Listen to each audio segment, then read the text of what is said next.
News Nation got unexpected insight from inmates inside the Pennsylvania Correctional Facility where Mangione is now in custody. The inmates who were watching News Nation last night answered questions from Ashley Banfield live on her show through a reporter who was standing outside the prison, Alex Capriello. Take a look. Wow, this is quite something. This is the strangest interview I've ever conducted.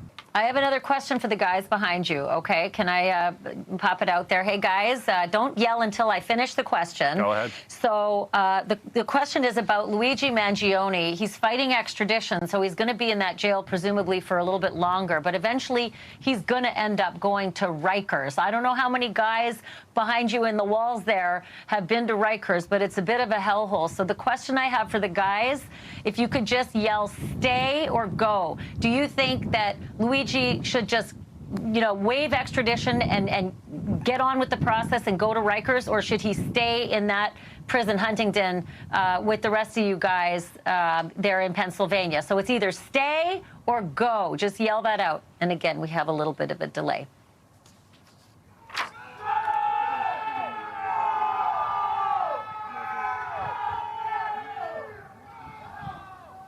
Alex, I'm sure you heard that one, I could hear Ashley. them saying go. Was it go? Were they saying go? They're saying go. They're saying go. They say get on with it. Go to Rikers Island. Wow.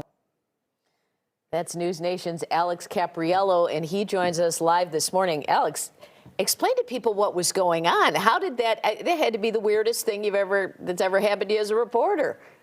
Yeah, absolutely. The most surreal moment of probably my reporting career. So basically, we had to backtrack a little bit to earlier in the day. I had essentially set up for all of my live shots throughout the course of my day outside that prison. And when I was doing my reports, after it would wrap up, I would hear shouting in the distance.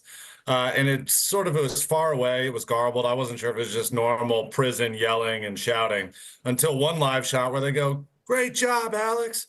So I go, oh my gosh, they're watching me. They're watching News Nation from up inside there. They started to say things like, "We'll see you at 10 o'clock with Ashley. Tell Ashley we say hello." And so I'm thinking to myself, this might be something at 10 o'clock tonight. So I tell Ashley, I tell the producers, I say, be ready, guys. It's possible that they might like start chirping and talking and hooting and hollering. And sure enough, that's exactly how it went. And they all essentially watching News Nation in their jail cells. We could look over our shoulders and up into those windows and see Ashley's program on their TVs. So wait a minute. They can watch TV in their cell and yell out the window? Yeah, I've never actually seen accommodations like that, and I've been covering, Law and Order for quite some time.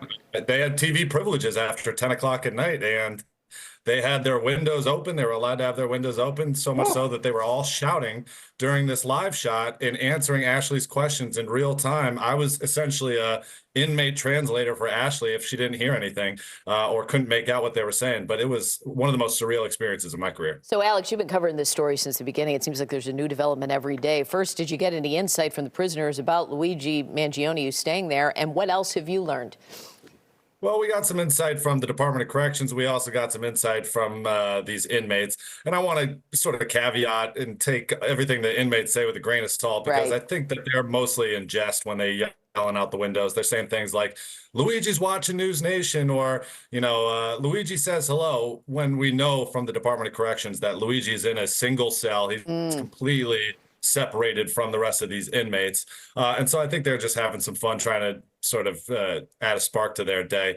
But at the same time, we do have some information about Luigi and where he's at. Like I said, he's in a single cell. He's having 3 meals a day. He's got, he doesn't have a TV in his room, so he's not watching News Nation, but he does have, a bed. He's got a chair. He's got his own sink and toilet and stuff like that.